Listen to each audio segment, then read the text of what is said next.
Mesdames, Messieurs, bonjour. Je me présente. Pour ceux qui ne me connaisseraient pas, je suis André Ciné, j'ai 73 ans quasiment fait. Et je connais la région de Laon depuis l'âge de mes 7 ou 8 ans où mon grand-père m'y emmenait régulièrement, me faisait visiter la ville, m'expliquer tout ce qu'il connaissait, parce que vous verrez, il a vécu très longtemps à Laon. Et donc aujourd'hui, je vais vous présenter, et vous pourrez voir après, voir le manuscrit qu'il a fait pendant la guerre de 14. Tout ce qu'il a écrit a été fait sur le front pendant la guerre. Il a pris des notes, il a écrit sur des bouts de feuilles. En 1936, il en a fait l'album que vous verrez tout à l'heure. C'est pas un livre d'histoire, c'est un homme qui vit pendant la guerre et qui explique comment on peut survivre dans des moments aussi difficiles. Donc, je vais vous expliquer tout ce qu'il a fait, je vais vous montrer le livre, vous allez voir des photos, tout est absolument inédit. J'ai eu la chance de pouvoir le voir, mais je me rappelle très bien, il m'expliquait son livre et me l'a montré des dizaines de fois. Il faisait des commentaires sur ce qu'il avait fait, sur ce qu'il se rappelait. Donc on va voir l'histoire d'un livre et de celui qu'il a écrit, Enviromanie, mon grand-père maternel. Je vais simplement, pour le présenter rapidement, vous lire ce qu'il y a en 4e de couverture sur le livre que j'ai sorti en 2008. Ce livre raconte l'histoire d'un homme, Henri Romani, mon grand-père, qui a été profondément marqué par la Première Guerre mondiale et la Der des Der, et qui en a pourtant connu 2 de guerre. Né en 1877, il fait d'abord 3 ans de service militaire, classe 1897. Puis il se marie en 1906, reprend une quincaillerie dans une petite ville de l'Aisne, Montcornet, et a un fils. Tout se présente donc bien pour lui. Mais en août 1914, c'est la mobilisation générale. Il est rappelé par l'armée et il sera artilleur, un poilu parmi tant d'autres. Et ce n'est pas un jeune de 20 ans qui part au combat, la fleur au fusil.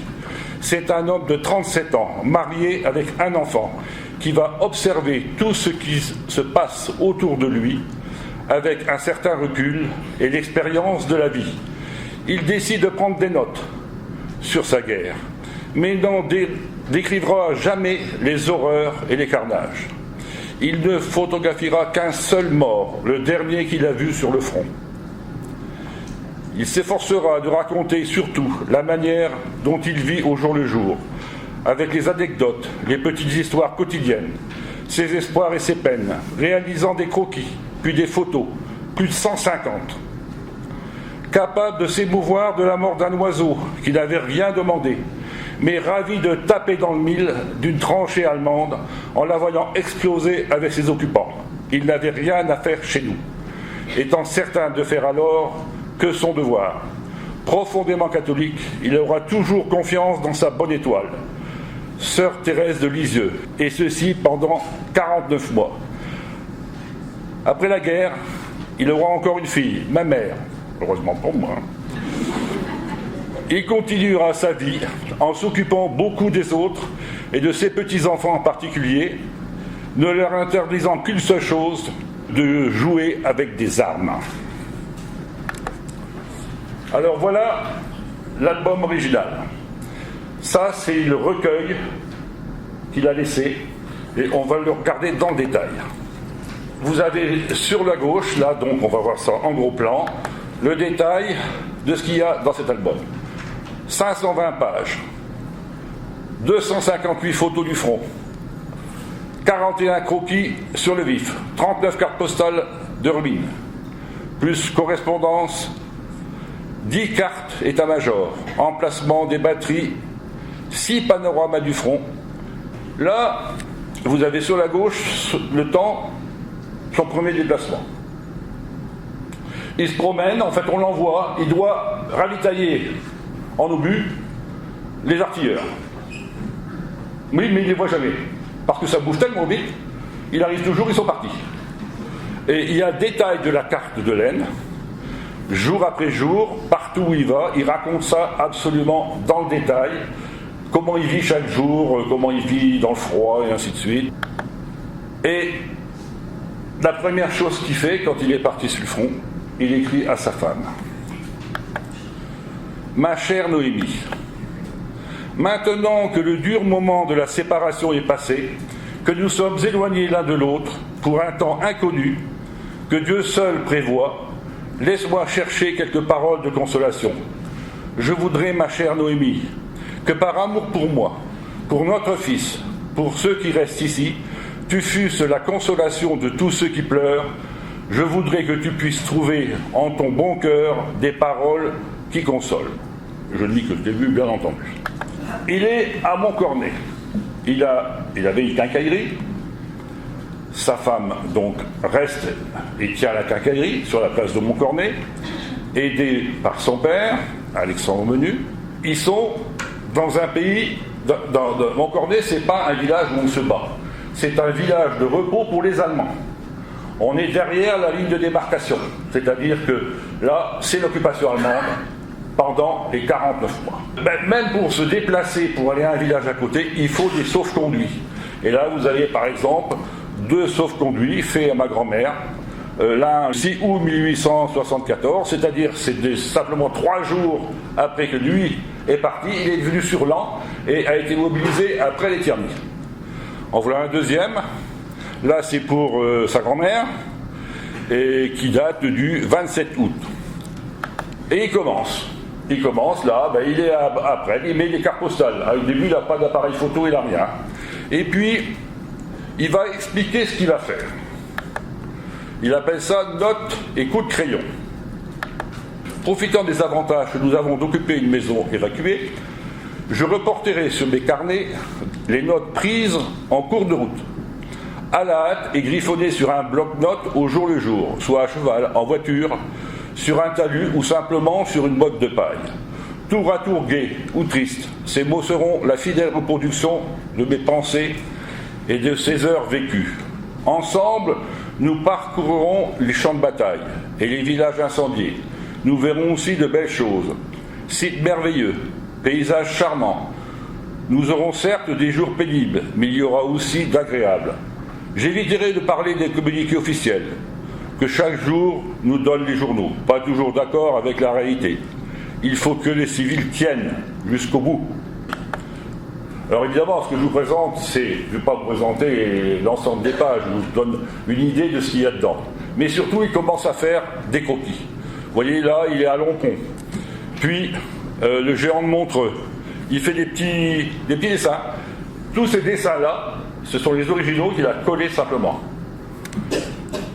Et le 12 novembre, il reçoit la première carte de sa femme. Il faut savoir qu'il y a quelques kilomètres. N'est-ce pas aujourd'hui la foire de Montcornet, pauvre foire de Saint-Martin? Nous y pensons tous. À quand la délivrance? Il faut savoir que la foire de la Saint-Martin, c'est de ce jour-là, à la foire de Saint-Martin, que quelques années avant, il a rencontré sa femme. 6 novembre, marié 31 décembre. Coup de foudre, vite fait emballé. On va entendre parler de ça. Je reçois aujourd'hui une lettre de ma chère Noémie, datée du 25 août, soit 78 jours.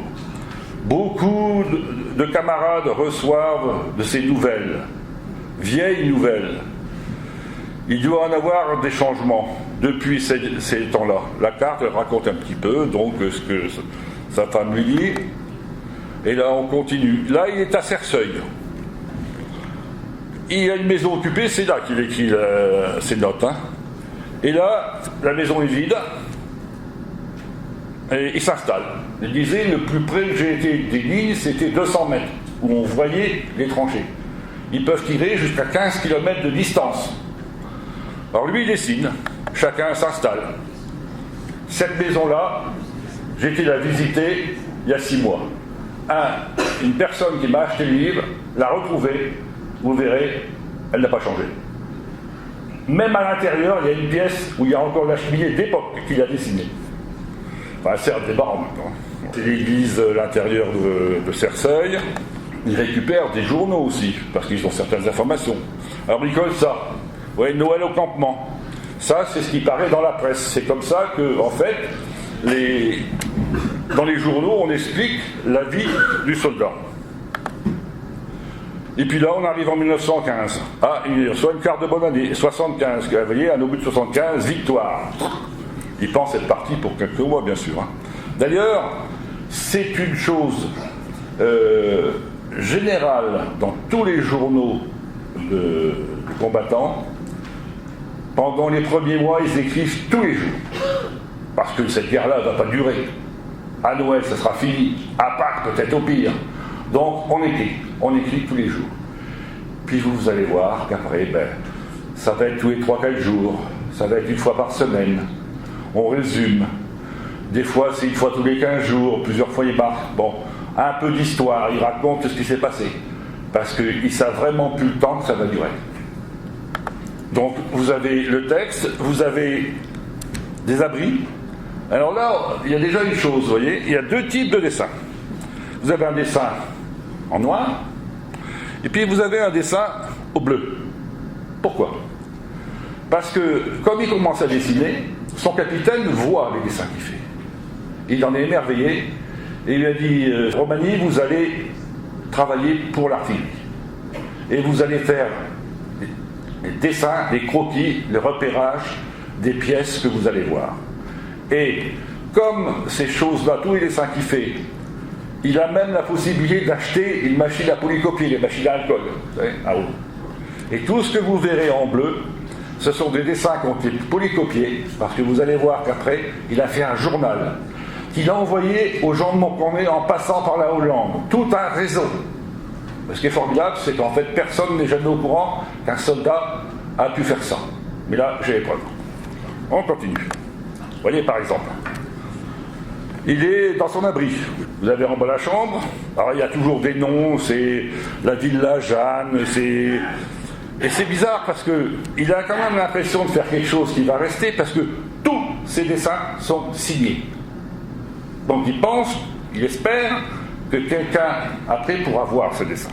Vous voyez, là, les entrées, ce qu'il voit de l'intérieur de son gourbi, comme il dit. Il fait des grands dessins, il dessine toute une défense. Puisque les artilleurs restent beaucoup sur place, il faut camoufler les pièces. Vous allez voir comment ils font ça, avec des branchages. Là, vous avez, vous voyez, l'observatoire de la guerre 1915, l'intérieur d'une grotte. Alors cette grotte-là, je ne sais pas où elle est, parce qu'il n'a jamais marqué. Mais vous allez avoir dessiné beaucoup de fois, parce qu'il y est resté très longtemps. Alors là, un truc génial. L'hygiène de la guerre. Moi, ce que j'adore, c'est le milieu. Les pistotières, c'est quoi ? C'est un pavillon de photographe. Ah, oui, c'est ça. Récupéré sûrement dans une maison abîmée. Bon, vous voyez ? Eh bien, cet endroit-là, on l'a retrouvé. J'ai un lecteur qui m'a envoyé la photo. Il a repéré les maisons, les villages, tout ça. Il a retrouvé, et j'ai été voir, on a bien ce point de vue-là, l'endroit exact où il était. Et puis, il ne fait pas que ça. Il fait des cartes postales avec des fleurs. Par exemple, plateau de Chassemis, Henri Romani, il écrit, il en fait pour lui, il envoie à sa famille, et puis il en fait pour les copains qui en veulent. Et remarquez que ça s'entend. C'est comme ça dans le bouquin. Alors, au bout, c'est fleurs des bois de Saint-Marc, donc là, suivant les endroits où ils vont. Il fait des repères, des petits croquis vite faits, bon, qui n'ont pas eu à être améliorés parce qu'à mon avis, à cet endroit-là, ils n'ont pas dû y rester longtemps. Il fait des photos. Là, vous avez sa batterie. C'est vrai qu'on dirait plus grand-chose. Hein. Il y a intérêt à la retravailler quand même. Hein. Et la majorité, vous verrez, beaucoup des photos sont comme ça, et ça a demandé pas mal de boulot pour remettre ça en état. Voilà par exemple une artillerie lourde de 120. Vous voyez, tout est couvert. Il ne s'agit pas d'être repéré ou par les dirigeables qui peuvent passer, qui peuvent traîner, les avions qui commencent un petit peu à faire un tour. Et tout ça, c'est polycopié parce que c'est envoyé dans la famille aux amis. Et partout où il va, comme il est très catholique, il fait des autels. Parce que dans toutes les compagnies, il y a des prêtres qui sont là pour essayer de maintenir le moral des troupes. Et je crois qu'ils en ont quand même sûrement besoin. Il y a au moins une dizaine d'hôtels qu'il a dessinés, aussi bien en plein air, dans les grottes, un peu partout. Et puis, on fait des banquets. Ouais. Alors vous avez potage des Alliés, huîtres d'Orient, jambon de Grand-Villard, omelette Constantin, boche salée au chou, poulet rôti, salade de poilu, fromage, fruits des Vosges, pinard grand ordinaire, vin fin anti-cafard, dessert A varié. C'est formidable, hein. Il a fait ça, vous allez voir, il y en a d'autres. Hein. Je ne donne que des exemples. Hein. Et les avions, quand on tire dessus, il faut les reconnaître. Hein. Il faut reconnaître les Français, il faut reconnaître les Allemands. Donc, il dessine tout. Et il fait circuler ça à tout le monde. À l'époque, on discute en morse. Donc, il apprend le morse. Et puis là, on y va. Les photos, la vie de tous les jours. Le pointeur, celui qui vise où il doit aller. Oui, ce sont des doubles pages avec des photos. C'est de la vie de tous les jours. Par exemple, récolte de pommes et fabrication du cidre. Puis après, on fait de l'agnole. Là, vous avez les téléphonistes, fabricants de bagues. Et puis, on va améliorer l'ordinaire. Allez, à la pêche. Hein. Deuxième pièce de 120, vous voyez, tous les copains sont là-dessus. Là, il va commencer à faire un petit journal, les Échos de Montcornet, pour informer les gens de son village de la vie de ses compagnons sur le front, qu'il polycopie et fait passer par la Hollande et par un réseau d'amis. C'est un truc qui l'a beaucoup occupé. Voilà encore des photos, là nous sommes en 1915. Des photos prises, alors il y en a, il y a un obus qui est tombé, où ils sont, on en reverra tout à l'heure, ça, parce que c'est vraiment, il a eu chaud. Vous voyez, des petites fleurs ramassées pour faire des cartes. Et puis, ils chantent, ils récupèrent des chansons, ils chantent, ils font des chorales. Il y a 5 ou 6 chansons dans son cahier, il a copié les textes. Alors, le régime reconstituant, le boyau, tout ça, c'est en liaison avec sa vie, bien entendu. Hein. Alors voilà. Là, c'est une grotte où il se trouve, qui est très bien aménagée. Il y a un hôtel, il y a des cagnottes autour. En cet endroit que se disait la messe, jusqu'au jour où un 210 va enfoncer cette partie de la grotte, à droite, dans le fond, notre cagnon. Voilà le trou d'obus.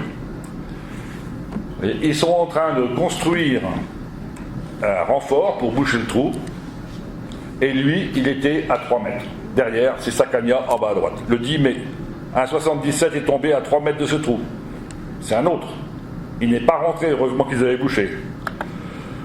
Eh bien, vous voyez, là, vous avez la photo du trou, et là, la photo du 210 qui n'a pas explosé. Ils ont été voir après ce que ça avait donné. Alors, vous remarquerez que les dessins, c'est quand même pas mal. Hein. Et puis, au fur et à mesure de ses voyages, eh bien, il dessine. Il dessine ici le château du Bois-Saint-Maurin. Ici, l'église de Craonne, septembre 1916. Puis vous voyez, toutes les petites photos que vous voyez comme ça ont été faites avec un appareil que j'ai encore là. C'était des photos, c'était du 4x4, et c'était des photos en relief. J'ai le lecteur. Et puis là, vous voyez, occuper un observatoire, c'est de ce observatoire que je découvre la route de Guignicourt. Un coin de Prouvé. Le Prouvé, c'est sa ferme. C'est-à-dire à 2-3 km, il voit les gens qui sont chez lui dans la ferme qui lui appartient. On est à côté de Reims. Vous avez Saint-Rémy, Pommery, puis ce qu'il y a autour. Là, on est en pleine campagne. Hein. Mais je me suis dit, où ça se trouve ça ? Il marque Batterie des Moineaux, janvier 1918 Reims, et puis au crayon écrit tout petit. Alors, ils sont dans les vignes de la maison Pommery, voir plan. Si on regarde le plan de près, on voit là-bas, en haut là-bas, il a été au crayon, ici et là. C'est leur position. Et il marque rue Saint-Léonard. C'est où la rue Saint-Léonard ? Eh bien, c'est là. Elle est là, la rue Saint-Léonard. Je me suis dit, mais c'est où ça dans Reims maintenant ? Eh bien, ils sont également dans le magasin, vous voyez, en bas au milieu, vous avez la maison Chandon, le magasin démoli. Les serres du jardin. Là, il y a une double photo, alors là, il faut la regarder dans le détail parce que ça vaut le coup. Dans les caves de Champagne, les civils travaillent. Évidemment, il reste plus que des femmes. Hein. Quand les circonstances le permettent, une équipe de poilus aide au déménagement des bouteilles. Dès que l'on tire, les hommes viennent rejoindre leurs places respectives aux batteries. Alors vous voyez là les femmes qui travaillent. Et là, ils sont dans un château, le château de Polignac. Il y a différentes photos. Alors là, ils l'ont bien occupé le château. Hein. Il est déjà. Puis je me dis, j'ai déjà vu ça quelque part. Mais où? Alors là, vous voyez, quand ils allaient donner un coup de main aux bouteilles, manifestement, ils ne remontaient pas vite. Hein. Bon, alors il y a les alertes au gaz, il y a le travail, il y a les bonnes bouteilles.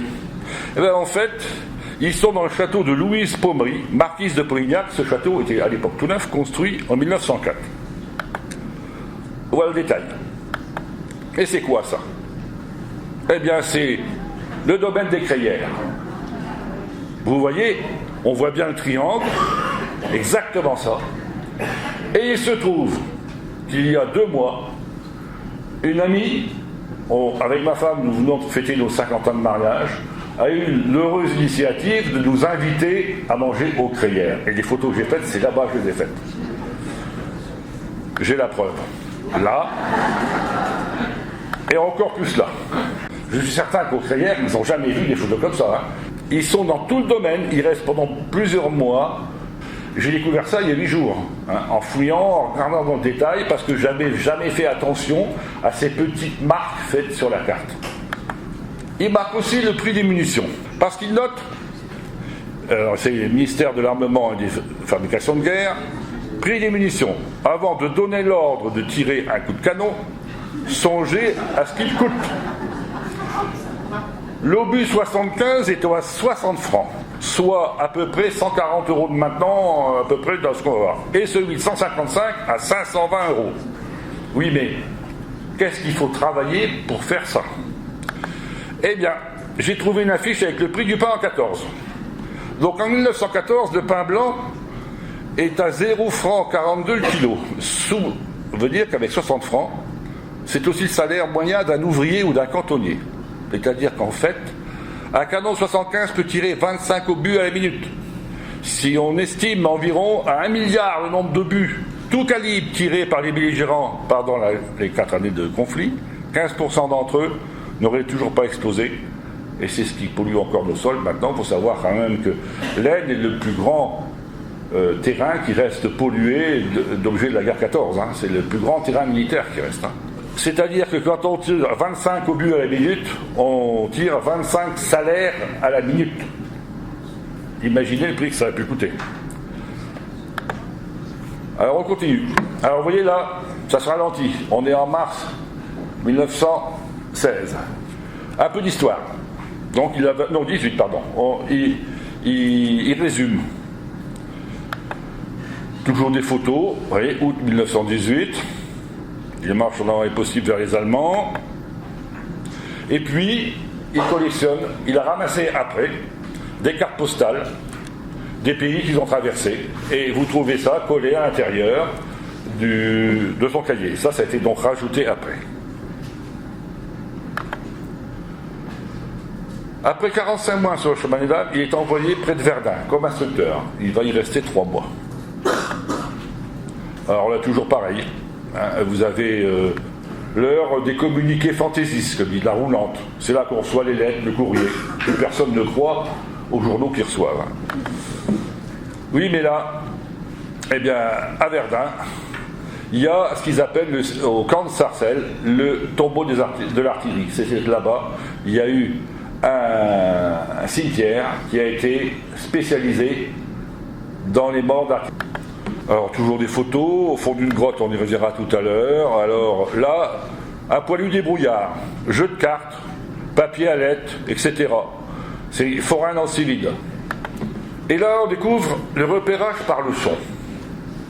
Ils avaient déjà ça. Vous avez une bande, elle est ici, des bandes, avec 4 ou 5 aiguilles qui se déplacent.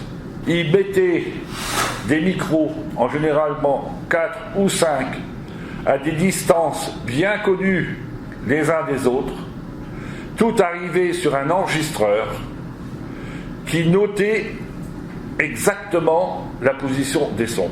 Et des cartes, il y en a beaucoup. carte de Brenne. Soissons, puisqu'il est revenu très souvent à Soissons. Là, vous avez une très grande carte. Il est au-dessus de Belleux, dans son observatoire. Vous avez Soissons en haut à gauche, dans le détail. Vous avez les positions, tous les traits là vont encore beaucoup plus loin et donnent des chiffres. Ce sont les pièces allemandes. Et en bas, vous avez la bande qui fait donc 180 degrés et vous avez des chiffres.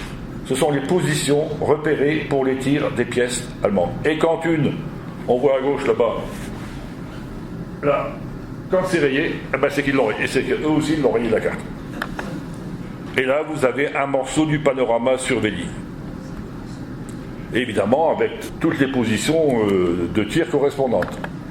Nous voici au plateau du chemin des Dames.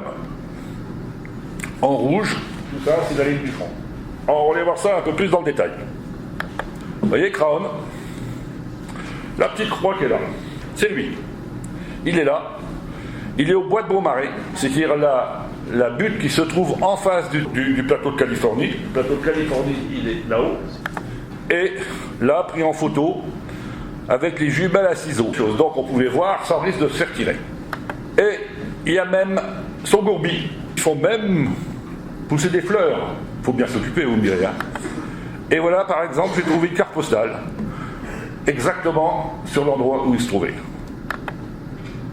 Hermonville. Hermonville, même chose. Détail de la ville. Et puis là, camouflage. Et ensuite, Verdun. Donc, Verdun, vous avez là-bas Fromentville, Rampont, où il a été aussi pas mal. Et là, il est instructeur des jeunes qui arrivent. Mais ça n'empêche pas que ça a tiraillé pas mal là-bas. Hein. Alors là, il a un de ses copains qui a repéré la tombe d'un autre copain qui est tombé sur le cimetière en juin 18. Et puis enfin, le 2 juillet 1919, c'est la démobilisation à Lorient. Puis le retour à Montcornet. Là, il commence à parler des permissions. Il a mis en détail où il a été à chaque permission. Il en parle un petit peu avant, mais il a fait un résumé à la fin. Les cartes postales. À Lorient, c'est le quartier où il a été après l'armistice, parce qu'il fallait ramasser, nettoyer tous les champs de bataille, ainsi de suite. Donc c'est l'endroit où il était. Et puis, on s'occupe, les cantines des drapeaux et des permissionnaires, il faut certains les remettre en état, et puis il faut ensuite les rapatrier, les faire repartir chez eux quand le travail qu'ils avaient à faire était fini. Voyez. Et là, on trouve à l'époque des cartes qui sont en fait deux photos, ça elles sont dans le livre, deux photos prises séparément, mais imprimées sur un seul carton. Donc ça fait un panoramique. Et on voit bien au milieu, c'est un montage. Parce qu'à l'époque, il n'y avait pas encore de grand angle. Dans son carnet aussi, il y a les lettres de son fils, le petit Pierre. 1915, 1916. Papa, je t'aime de tout mon cœur. Oui. J'en ai mis que deux, parce qu'il y en a une bonne dizaine. Et puis les pièces d'identité de sa femme, de sa grand-mère. Faites par les Allemands, ce sont les pièces allemandes, les pièces d'identité allemandes. Là, vous voyez son fils Pierre, donc mon oncle. Petit Pierre n'a pas l'air très rassuré devant l'artilleur, qu'il n'a pas reconnu, et pour cause. Et surtout que quand il est rentré, Pierre lui a dit « Bonjour, monsieur ». Et il était parti depuis 5 ans. Et ça lui a fait énormément de mal. Il m'en a parlé je ne sais combien de fois. Il n'en voulait pas au gamin, bien entendu. Là, j'ai pris 3 photos superposées des différents panoramas qu'il y a dans le livre pour vous montrer la taille par rapport au livre.